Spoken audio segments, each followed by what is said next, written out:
Control oil, control country. Pernyataan yang sangat dalam dari seorang Henry Kissinger karena diartikan penantang hegemoni Amerika bagi yang tidak taat pada perintah mereka tersebut. Negara Suriah, Libya, Irak, Afghanistan, semua luluh lantak bukan atas nama demokrasi, tetapi atas nama hegemoni kendali minyak. Lalu ada pernyataan satu lagi sehubungan dengan Kentucky dan Okinawa. Control gold, you control the world. Gold untuk underlying percetakan uang adalah sebuah keharusan. Namun dunia saat ini dikendalikan oleh dolar tanpa underlying emas sebagai jaminan. Sejak Agustus 1971, Amerika melepas diri dari emas, lalu banyak kejadian seperti subprime mortgage di tahun 2008 membayangi dolar. Bahwa tanpa underlying, currency dolar ringkih. Peristiwa 2008 krisis keuangan karena permainan yang tidak berbasis jaminan tersebut, Amerika rugi 19 triliun dolar atau sama dengan biaya 5 perang besar yang Amerika biayai dalam 40 tahun terakhir. Tapi untungnya dia bisa printing money. Akhirnya 19 triliun dolar tadi di print lagi maninya. Biaya Amerika sebagai negara pendominasi itu besar sekali. Biaya perang dan biaya kerugian bermain keuangan tanpa dasar underlying juga merugikan. Dan ini akan diubah dengan strategi oleh Kentucky. Jadi, apakah mungkin akan masuk ke emas lagi? Kita lanjut. Yang jelas, mereka saat ini suka-suka printing money-nya. Kita lompat sebentar tentang world domination. Sebagaimana kita ketahui ada 5 cara untuk mendominasi dunia. Dan sebagian besar masih didominasi dikendalikan oleh Amerika. 3 sudah kita buka, yaitu currency domination, trade domination, military domination. Sisanya kita tidak terangkan yang 2 lagi, hanya buat mereka yang butuh. Saya yakin gak banyak kok orang yang butuh beginian. Ini ilmu apaan sih, abal-abal gitu ya. Baik, dari currency domination dan military domination, Amerika yang menang. Tapi trade domination, Tiongkok yang menang. Kita lanjut. Dari 3 hal tersebut, Cina mengambil 1, sekali lagi, yaitu trade domination. Yang 2 lagi, ini peluang bagi Indonesia. Sekali lagi, tapi bagi yang ngerti ngelola negara, wes tak simpen wae lah. Orang banyak yang gak peduli untuk Indonesia menjadi berpeluang besar mendominasi yang 2 tadi. Indonesia malah lebih jatuh cinta sama Cina atau sama Amerika. Wes biarin.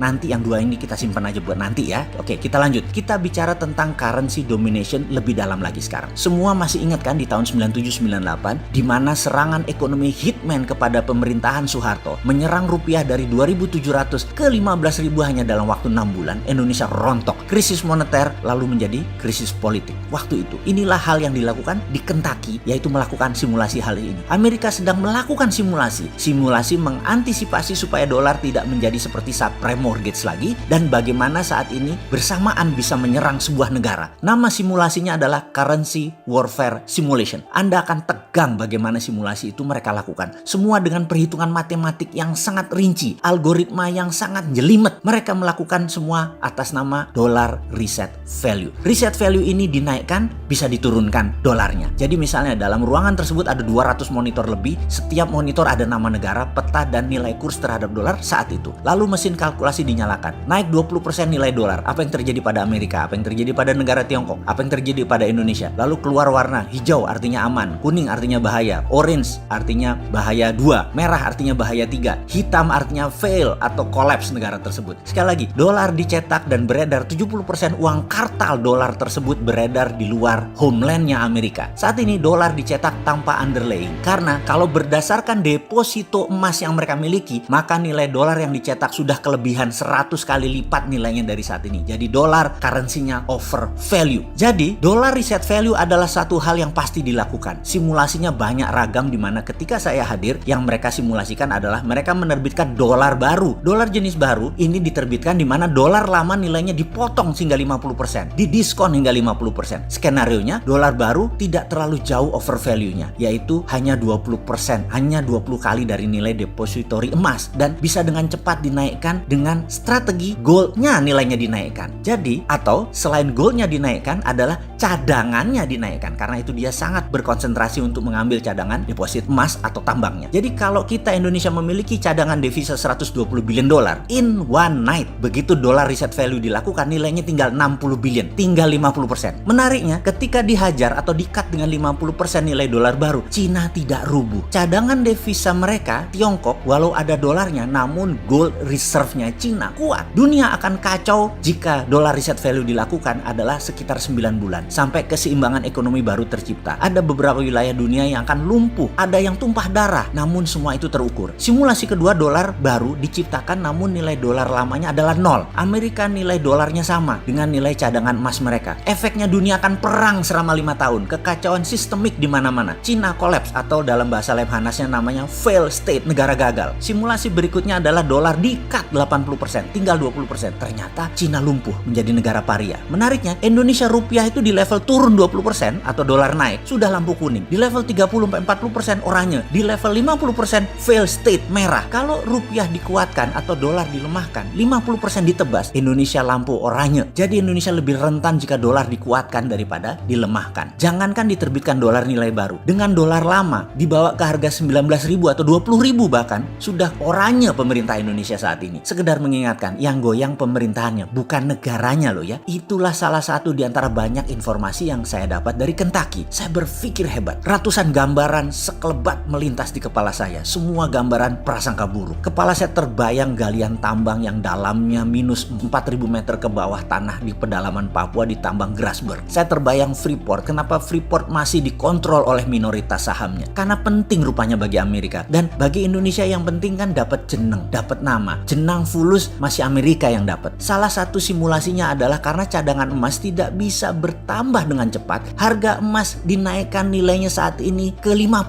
kali atau maksimum 20 kali dari nilai sekarang agar underlying jaminan gold depository menjadi batas aman. Ini semua kita tahu bahwa dolar sudah lepas ikatannya dengan emas. Dolar kalau mau cetak ya cetak aja. Tapi Amerika tahu dolar tidak punya pondasi. Amerika saat ini mendapatkan tantangan dalam currency domination. Karena itu mereka mulai berpikir emas lagi. Itulah Tiongkok, negara komunis. Di sisi lain, Tiongkok, negara komunis yang ingin menjadi negara superpower dengan menantang Amerika. Tiongkok punya strategi. Tiongkok akan melakukan terhadap Amerika yang namanya strategi Cold War. Serangan terhadap dolar dengan transaksi di banyak negara bilateral menerima yuan Cina. Penguasa Amerika dalam petrol dan dolar yang disebut juga petrodolar diancam oleh Tiongkok. Trump terjepit waktunya. Pentagon belum di tangan Trump. Covid masih merajalela di Amerika. Mungkin cara terbaik pertama bukan dolar reset value, tapi naikkan cadangan emas Amerika. US Bullion Depository di Kentucky dan Okinawa harus naik. Sebentar. Okinawa Bullion Depository itu bukannya materialnya koper konsentrat Freeport ya? Cadangan Grasberg yang 20 tahun ke depan masih 3.000 ton itu emasnya. Kenapa kita nggak minta bagi hasil emasnya ya? Kok malah koper tembaganya ya? Konsentrat lagi. Ya,